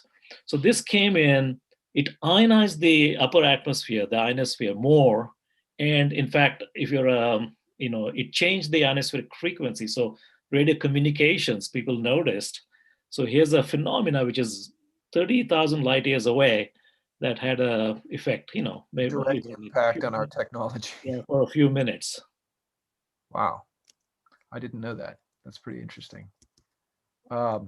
There was the question in the audience related to all of this. Could a blast from a supernova in the past have torn away Mars's atmosphere, which is why it's as low density as it is today? It's like 100th the density and pressure that we experience here on Earth. So what do you guys think? Could a supernova have done that, or do we have other reasons to believe that Well, if you want me to be a speculative theorist, sure, why not? I mean, because there's no end to speculation. But maybe we should look at slightly more mundane causes first.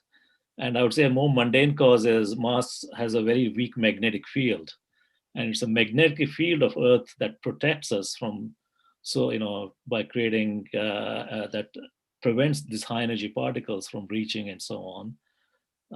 So I would say there is a simpler explanation for that. I honestly think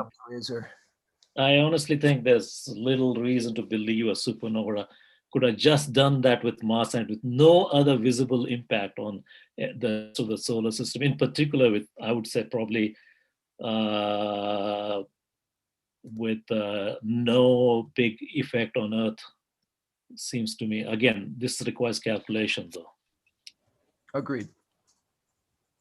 Yeah, I guess if there was no difference between Mars and Earth, then the little difference between in space from where they are located would not make a difference in terms of like getting their atmospheres blown out. So indeed. Yeah, it seems likely that it affect all of us. Mars wouldn't be the only one hard hit. We would be too, which would not be good for us right now. Okay, so changing directions a little bit. There was a question from the audience. This seems directed at Ilaria. Are the small compact objects like brown dwarfs the dustbins of the galaxy, never recycling their atoms to make new stars? Tell us. This is a very good question. I see Shri laughing because a lot of people think that brown dwarfs are a bit boring in terms of subjects. I actually have studied brown dwarfs a bit. I find them quite interesting. So that is true. They do not burn hydrogen, so they do not make new elements. And so they're not particularly useful in that sense. If they're in binaries or in their particular situation, they might have more interesting lifetimes, but they're also still interesting objects because they're a bridge between stars and planets. And planets are very faint and hard to observe. So sometimes the fact that brown dwarfs are a little bit brighter can help us understand the atmospheres. On brown dwarfs, you start seeing when they get colder, but not as cold as planets, you start seeing clouds and stuff like that that can help you understand how these things form on planets as well. So there is some utility to brown dwarfs. And Shri found the first brown dwarf, and that was a great discovery because they're very hard to observe. Like now we observe planets, but still brown dwarfs are very hard to find in the first place. Yeah, and just for reference for our audience, there's a wonderful presentation that's all about brown dwarfs that was given by actually a graduate student that we mentioned before, Gao Tignanant, a couple of years ago. It's called Too Big a Planet, Too Small a Star, Brown Dwarfs, or something like that. But I encourage you to check it out. And just as a side note, I was contacted by a Russian gentleman recently who's translating all of our lectures into Russian and dubbing them. And the first one that they're debuting this next week is Gao's talk about brown dwarfs. So soon Caltech Astro will be available in Chinese and English and Russian now too. So it's going to be all over. Shri, you'll have to translate to Kannada for us. Yes. Okay, here is an interesting question, a bit provocative. So, Shri, you mentioned favoring the simplest explanations first. Do you have thoughts on the origin of the disc-shaped interstellar object, Oumuamua, that's been in the news so much recently? No, I'm not, mainly because I'm not, in order to have an opinion, I should give some thought. I've really not done any thinking at all. Okay. So I'll let the younger panelists attack that question. Julie or Ilaria? Yeah, I can talk a bit about it. So I haven't studied the object personally, but there's many people at Caltech that work on solar system objects. And so I've had some chance to talk with people about it.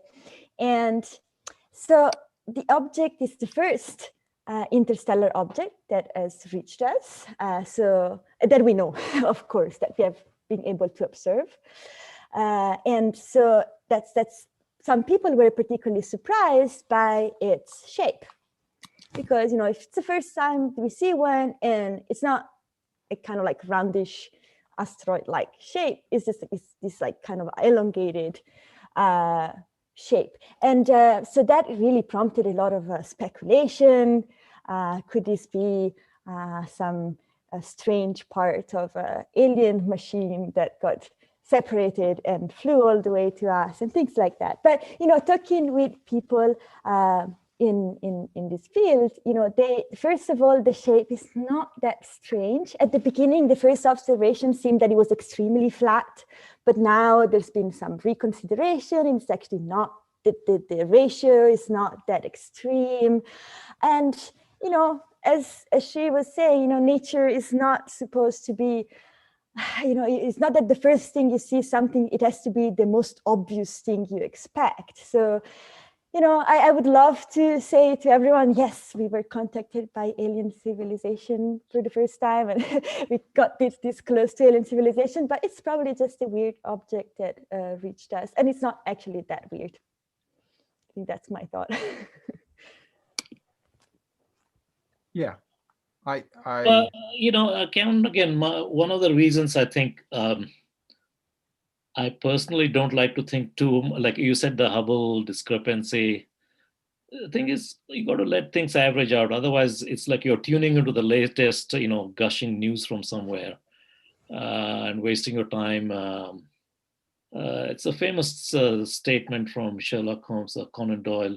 You need facts before you start theorizing. But I think I'll add another sentence. You need secure facts before you can even think of facts or whatever, So I would say, let's wait. If you find some more such objects coming from different directions, well, then we really have the Klingons all over the place. So that's one idea. The other one is, okay, various stars are ejecting their little debris. So no need to rush around with speculations until we have something solid to speculate. Otherwise, you're just indulging in kind of, essentially what it boils down to is like, going to a bar and just chatting away based on some rumor you heard or something. It's not science. It's human nature, I guess. I don't get it. You can't just make all of your failings and call it human nature. Scientists have to be disciplined intellectually. I mean, I agree with that statement, but I would argue, at least in the case of the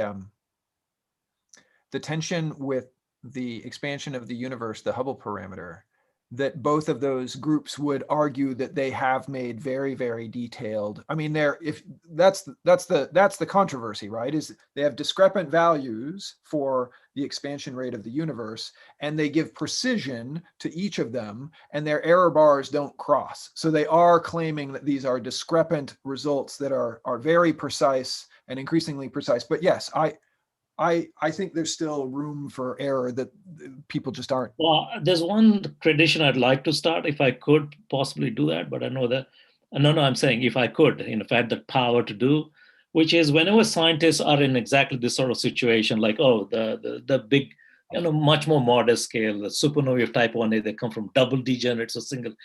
I think the only way to settle this, in my opinion, is each group should say, you know what, I'm going to bet 1 year of my salary in favor of this. And okay, then I know you're talking something very seriously. Right. I suspect that if people are willing to do that, I'm willing to listen. Because there is, the problem is with all these speculations, there is no downside to speculating. There's no penalty in modern physics and astronomy for speculations, okay? You can write any speculative paper, and that's exactly what that Eddington quote was in the end about the baboons and the bassoon and so on, is if you fire enough things, one will stick, and the bullets are free. Unless you bet your salary on it. Yeah, so I would say, yeah, fine. You want to bet on something like this? Then let's bet. I think I did that, we by need the way. I did that, I can tell you that I actually bet $1,000 once. I said, yeah, this in the first FRB had all sorts of fast radio bursts, and in a bar thing, I told a friend, a colleague, I said, okay, let's bet, because once you bet, you now know there is a penalty for actually speculation, and I lost that, by the way. So it's $1,000 gone. So when I had to give him, which I did on a public occasion, I gave him $1 bills because I just wanted to show how much pain was involved in giving. Wait, what was the bet? That it was $1,000 bet that what? Oh, this is the first FRB, which had some very strange properties, which we now understand because extremely bright. And also the other FRBs, which are of terrestrial origin. Okay, so it was one of these things where there's one which is actually genuine and a bunch which are actually from a local microwave oven. Okay, Right, the microwave ovens. the question is which way to bet. Okay, and my thing was to aggregate all, and I said, yeah, there's something wrong. They're local, but if you take that one thing out, which stood the test, the culprit microwave was discovered. Okay, but I still lost that, and so I think, yeah. You want, okay, fine. You want to do that? I suggest we should get our Hubble contestants to put, why not? Each of them, okay, let's start with a month of each of their salary. Sure. Put the Nobel Prize on the line. Fine, let's put that too. Yeah, just for reference for everyone, the FRBs are fast radio bursts, which are a new phenomenon that's been discovered in the last decade or so. And yeah, Shri, I know you're involved with some of the discoveries of this, but it's, as the name suggests, these very short-lived bursts that occur in the radio and seem to be localized to small regions in space. And there's been a huge amount of controversy and speculation as to, are these within our galaxies? Are these localized to the first kind of iteration of these sorts of things was generally detected around lunchtime at a particular observatory in Australia. And it turned out that it was a poorly shielded microwave oven in the lunchroom at the observatory, that every time they'd go to heat up their lunch at lunchtime, it would have this burst of radio waves that would get picked up by the radio telescope. And so eventually they were like, oh, actually, that's not really cosmological in nature, astronomical. It's just this broken microwave oven where we're heating up our lunch. But that now, since then, there have been additional discoveries of FRBs that are real. They're discovered at many different locations where there'd have to be a lot of malfunctioning microwave ovens in order to make these signals. So just to give people background on what the heck is going on that front. So let me add a little fun story. The advantage of being around a long time is I have lots of fun stories. 1992, despite many of people who study planets, the first planet was not found in 1995, found in 1992, around a millisecond pulsar, and they still remain the most amazing planets. So that's 1992. Then there's a mad, gold rush to go and look for planets around other pulsars through timing signature and so on. I forget exactly when it was. It's 95, 96, something. Anyway, so Jodrell Bank, a very famous astronomer called Andrew Lyne, also a guy, at a AAS, they announced that they found a planet around an ordinary pulsar, okay, a 1 second pulsar. And it's a pretty big deal because these pulsars are the last place you think of where planets should be formed, okay? The millisecond pulsars might not be so bad because they go through an accretion disk and so on, but a single pulsar is like the last place. In fact, if the progenitor star had a planetary system, it would have been lost in the supernova explosion, okay? So for then the planet, okay, so it didn't make really much sense from the modest, theoretical ideas we have, but, we should always be prepared under duress to find some new explanations. It was announced, they published a Nature paper. Then he came to a AAS, that's one of the annual meetings of the American Astronomical Society meeting, to announce the retraction what happened is that it's a long story, but let me say the suspicion was that the planet had appeared exactly half a year, okay? Which is kind of like your lunchtime story that you said of the microwave oven, okay? It turned out it's a so-called ephemeris error in the way they were computing. There was an error between what they thought the pulsar was and something in the bug, and they discovered this. He gave a talk and he said, I'm very sorry to report this is not a planet, this is the artifact of a thing. And after that, he got a standing ovation, okay? But another author of that was my friend Matthew Bales, who's a very distinguished astronomer in Australia. But every time I see Matthew, and when I go to Australia, I stay with him in Melbourne, I say, yeah, Matthew, you're the guy who had that wrong claim, okay? So when you do observational work, it's like you would never get forgiven for having published something wrong. But when you write a theory paper, you can write 10 papers like a machine, shoot them, and there is no penalty at all. And that's, in fact, one of my big pet things is that the way modern science is constructed is we don't have negative citations. Okay, so it's like having some people, you can, if you say the stock market is going to go up, 8 times, now 1 in 2 to the 8, 64 times, you'll be right, because either goes up or goes down. Okay, it's like how many times can you get hits 8 in a row? Okay, 1 in 64. Right. So Sunday, are you a genius stock market? Jesus, okay, I do know it. Actually, this scheme works on Wall Street, but it shouldn't work in science.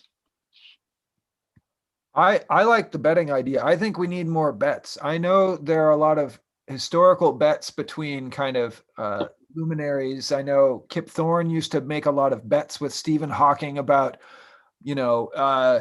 is information lost when it flows into a black hole? Because at some level that, once you go inside the black hole event horizon, everything is lost from view, but that is counter to the destruction of information in the universe as whole. So there are like 2 directions that can go.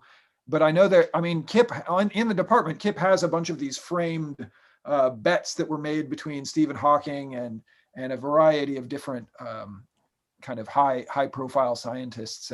But never were the bets for anything significant. It was like for, some kind of joke thing like $50 or my view is that you got to start make it painful so that you now know what it costs when you put around some speculative, cocktail ideas, that it's going to cost a month of your salary. Well, I like it because then you have conviction.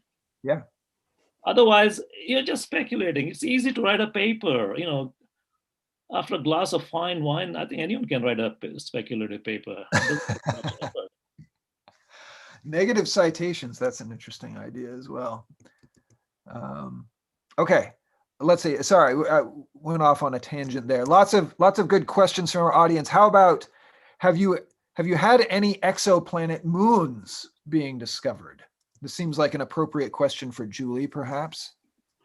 Yeah, so that's actually a really interesting question, because the answer to that is basically it depends who you ask in the field, because there's a lot of candidate exoplanet moons, and there's some people who very fervently believe that they have detected exoplanet moons, and then the rest of the community is not really super convinced about this. But just for a little bit of background, the main way that you go about potentially detecting exoplanet moons is by using the transit method, which is what we use to detect planets mainly. It's basically the main method that we've used to detect most of the planets that have been detected thus far. And what it is that when the planet passes in front of its host star, you notice this periodic dimming in the brightness. So if you're counting the photons that are coming from the star, you'll notice that they periodically drop in number. And what happens is if that planet also has a moon that's circulating around it, is that you're going to have this skewed sort of transit, because what's going to happen is the moon's going to be in line with the planet and then kind of come out from around it. So you're going to get like kind of a lopsided transit curve, as opposed to just like the kind of constant dip. So that's kind of taken to be evidence that there might be a moon orbiting around this planet.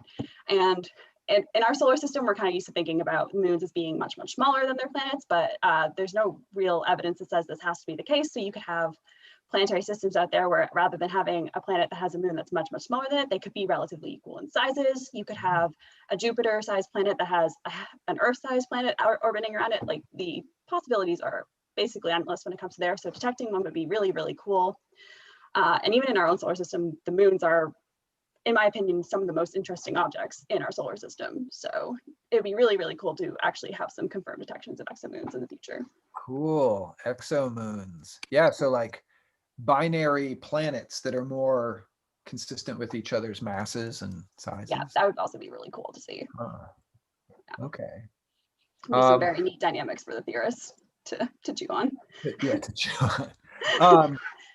So somewhat related to this, were Saturn and Jupiter once brown dwarf stars?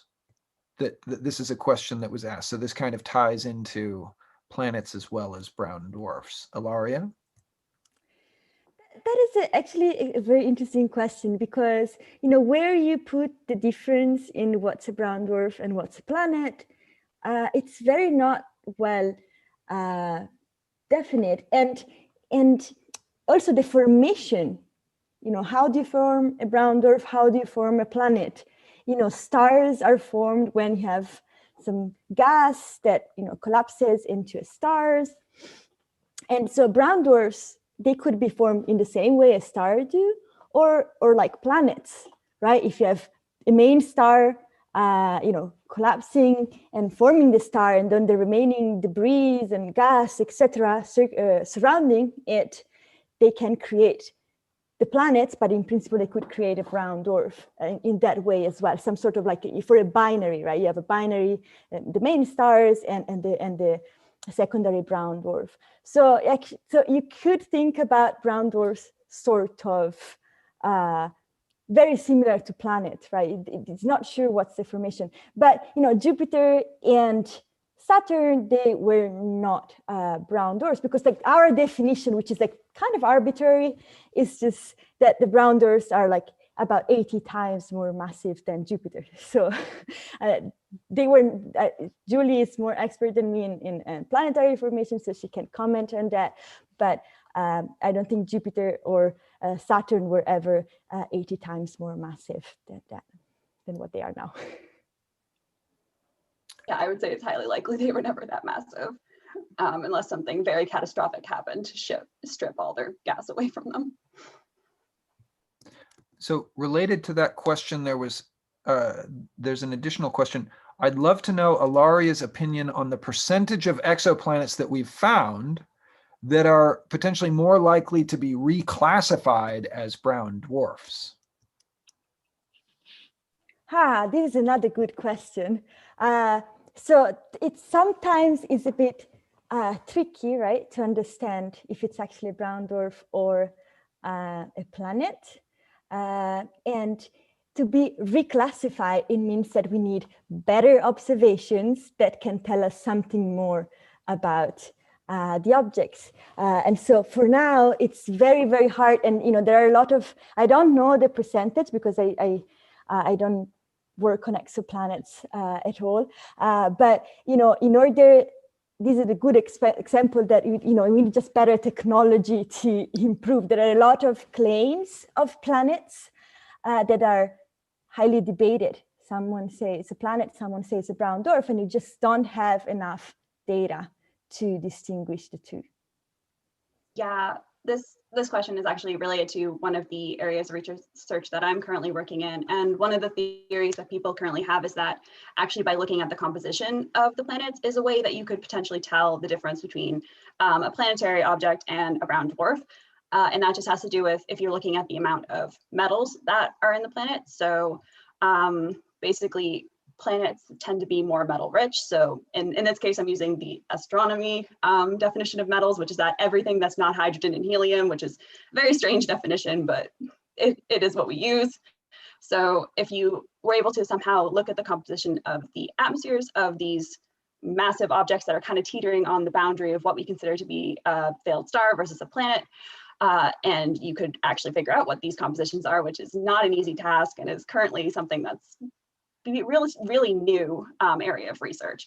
You could kind of suss out, maybe say, oh, this planet doesn't have, this is a planet because it has more metals in it, whereas this one is probably a brown dwarf and probably formed similar to a star, as opposed to this planet that has is very metal enriched, and probably formed the more traditional way that planets as we understand them which is from the core accretion method or pebble accretion method, where they were built up first by the accumulation of solid materials and then drawing in gas from a disk around a star. Oh, oops, I was muted. So kind of a related question to this that we're seeing from the audience that ties in some ways all of us. What roles, if any, do black holes play in star and planet formation? Something that takes a little bit of thought.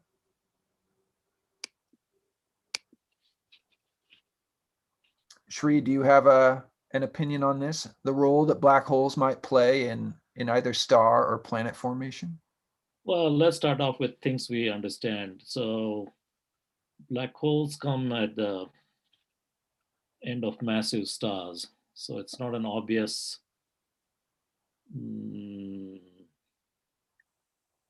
if a black hole is formed by basically what's called fallback, the amount of mass lost is small, so it can still retain its planetary system that progenitor star had. I mean, so the picture I have is there's a massive star. It's been losing matter from winds and so on, but it has a planetary disk or system like all stars supposed to have. But I suspect that, and then if most of the matter goes into the black hole, then the planetary system is still intact. It spreads a bit, but it'll still be intact, as opposed to supernova where they'll all be lost. Because most of the mass is lost, so the planets fly off. Would just be yeah. So that's one possibility. Not exactly a great place because there's not much light there. Then you can come up with all sorts of other weird things like black holes and globular clusters, which goes and catches a rogue planet and has it going around it. Anyway, I don't think any of us really would want to live in a planet going around a black hole. There's nothing of value there other than the movie. Yeah, well, I mean, it's obviously a good place to test the effects of general relativity, which they do in the film Interstellar when they land on the planet that's close to the black hole. I forget, Gargantuan, I think was the name of the black hole in the film Interstellar. But yeah, seems problematic. One way that I am thinking of that they can have in a completely different mindset that black holes are important in star formation is about supermassive black holes that are actually very good at stopping star formations in galaxies, right? So Cameron, you definitely can say more about that. Wait, sorry, I missed that. More about? You know, the fact that the role that supermassive black holes have in actually stopping star formation. Oh, certainly, yeah. In galaxies. So, yeah, absolutely. So they do play a role if you have a supermassive. We believe that virtually all the galaxies out there have very massive black holes in their cores, and when stuff quickly flows onto those black holes, it gets heated up in a hot accretion disk and then ejects a bunch of energy in the form of high energy photons and high energy ejecta that can cause what are called active galactic nuclei, or for short AGN, or quasars. So you probably heard that term, quasars. And generally systems that have those present don't have as much active star formation because they're generating so much energy that it heats up the gas that would normally form when it cools. It forms into stars and planetary systems as well. And so the presence of that hot gas prevents it from doing that. So yeah, it's kind of, as Ilaria says,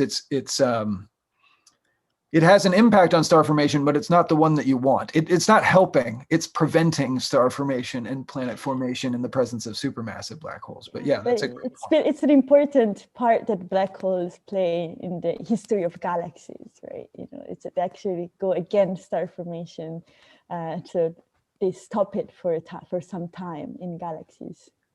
Indeed, and it's an open question as to exactly what role that is and what's the frequency with which these black holes are on when they're actively pumping out energy, and how long that keeps the gas from flowing in and forming stars. This is definitely an area where we're trying to understand this, both through observations, thank you, Shri, as well as some theory as well. But it's not unguided theory. It's definitely guided and constrained by the observations.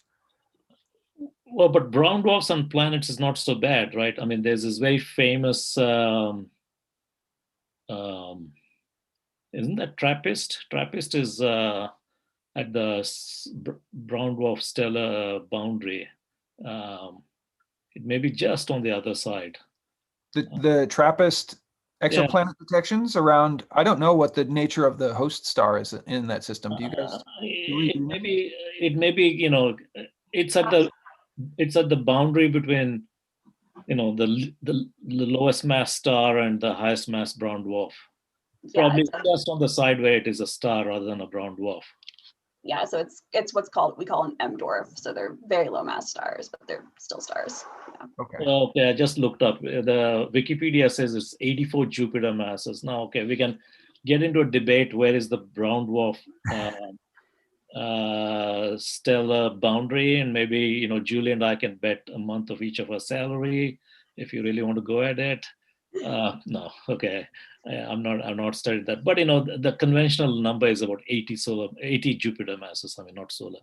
So this is and you know, it's got a bunch of planets, and so it's actually a nice place to go to be. I prefer to the black hole one. You know, brown dwarfs are nice. They don't sort of they don't have a nuclear fusion, so they're quiet stars. You won't get some unknown storm that's happening. Many of these M dwarfs, you know, the one that JWST many people are focusing on, they're really not so great for habitability in the sense we normally understand. Of course, you know, our imagination is limited to the one world we know, which is Earth.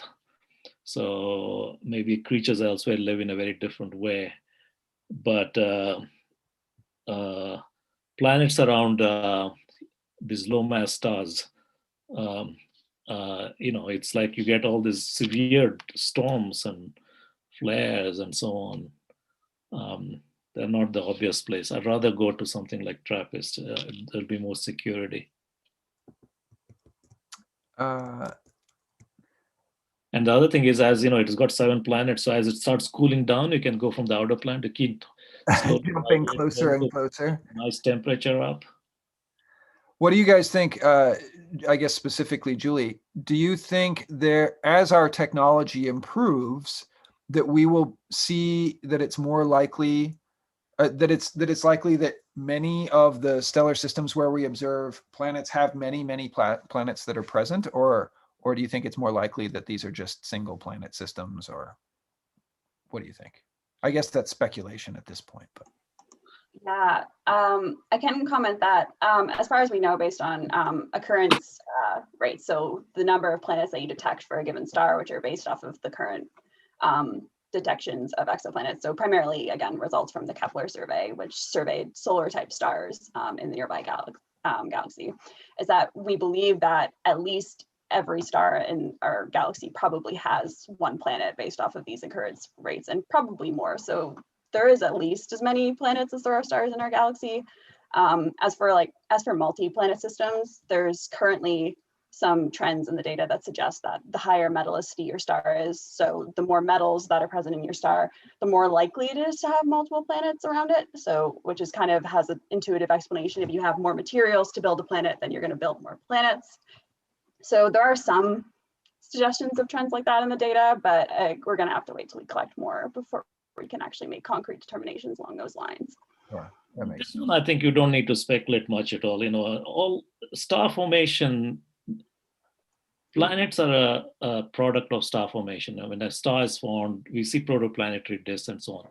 I hate to say to my exoplanet or planetology friends, you know, planets are the dregs of star formation. It's a bit of dust that was left over after the star finished its complete, you know, when it was born.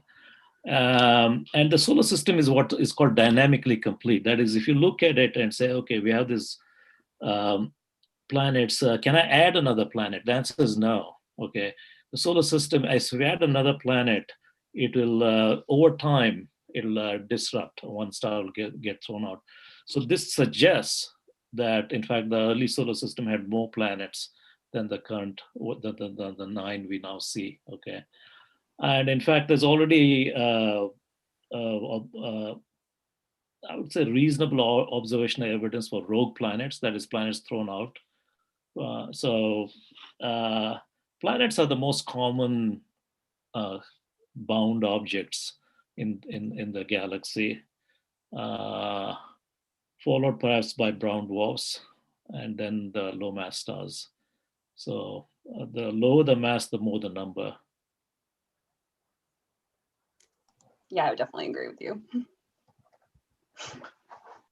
All right, so I guess we've probably got time for one, maybe two more questions. Here's one that I think is a really excellent question, kind of in response to a lot of the thesis that Shri was putting out there. And that is, how can we as junior scientists wait for quote unquote secure facts before writing papers when publishing high impact papers requires some sort of narrative, some sort of story? It kind of puts us in a catch-22 that if you have to wait until everything's secure in order to put out some sort of theory that might account for those data, you might miss the boat and not be able to make some sort of high impact result. Okay, I give this a lot of thought over time.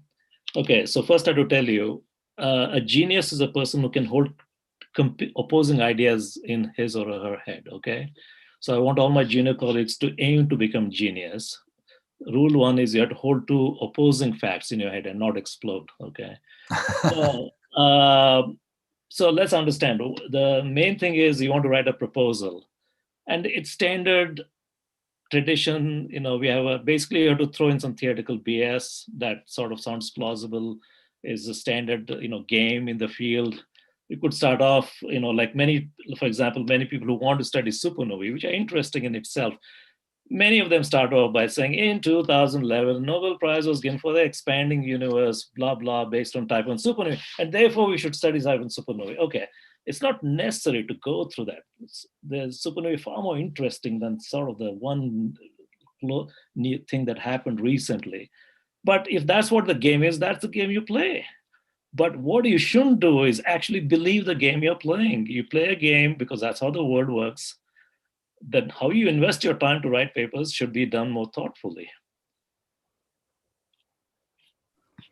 Yeah, I think you're always going to be caught into this problem because you're never going to be 100% secure of something. Everything is false. But the most important thing is just being honest, right, in your paper. Like, of course, you're going to tell a story. We are storytellers, and that's how we tell each other facts, but be honest with the things that you don't know. I think that's the most important thing. So, at that point, if someone comes and says, I found out it was actually incorrect, you say, yeah, but that was something that I actually said that I didn't know, right? So I think that's my way of going at it. Like, do your best with what you have, and have more observation if you can have them in a reasonable time, and if you cannot, just publish what you know. I think that's the idea. Yeah, it's like going to a formal party. Someone's invited to a wedding. Okay, normally, let's say you're a sort of guy who doesn't like to dress up. It's your cousin's wedding party. You put on, get to the tuxedo, rent it out, go there. You've done that. But then you come home, you put on your t-shirts and, sarong or whatever you like to do, and that's it. So you have to be a little practical about this. But when you invest your time, you have to be very careful and very clear on what you're trying to do. So you shouldn't buy into the world has a certain expectation, and you can't change that by yourself. No senior or junior person can change it. I agree with that. And yeah, I would echo Ilaria's comment about, I think the most important part of a paper that you write should be your caveats section, where you explain all the things that you could have done wrong or that you weren't able to account for based on the data that you had present. Just so if you're your biggest critic in writing a paper, then your critics will be like, well, I trust this result because look, he's so hard on him about this point and this point and this point potentially being wrong, that you can really trust a result. The results that I don't like, the papers that I don't really like reading are the ones where, oh, look, we matched all the data perfectly. I've solved this problem. And sure, that might get you a job in the short term, but I don't think it's a benefit to the field as a whole, because probably that's not accurate, and there's probably problems down the road, and you're just giving everyone a false sense of security about that result that probably isn't entirely 100% correct. So be your own biggest critic. That's what I say. Okay, we have reached 9 o'clock. Thank you. First of all, thank you, Shri. Excellent presentation. Thank you. Very thought-provoking discussion that we've all had here and our audience has had. Julie and Ilaria, excellent work as panelists. I really appreciate you guys joining here. Thank you for handling some really awesome questions with some very thoughtful responses. We hope to have you guys again soon. Audience members, thanks for taking time on your Friday evening when you could be doing lots of other things, but you chimed in with us here. And keep in mind, we have these events once a month. Our next one, as I mentioned, will be mid to late April. I will put up the poster soon. It'll be given on black holes, what theorists have theorized about them, but also what observers have actually been able to detect in a variety of different ways, gravitational waves, as well as gamma rays and these sorts of things from the accretion around them and so on and so forth. So it should be very good. And last but not least, our next event is this Astronomy on Tap, happening Monday, but happening entirely in Mandarin Chinese. So if you happen to speak Mandarin Chinese, please join us. If you don't, spread the word to your Mandarin Chinese speaker friends. This will be both broadcast on YouTube, and we're working on getting it broadcast on Weibo, which is the standard. It's kind of like the Facebook, Twitter in mainland China. We've had to jump through a lot of hoops to get it broadcast there because they don't want foreign influence happening on native Chinese applications, but hopefully we'll get it working. So anyway, thanks everyone for joining us, and we will see you next time. Okay, bye everybody.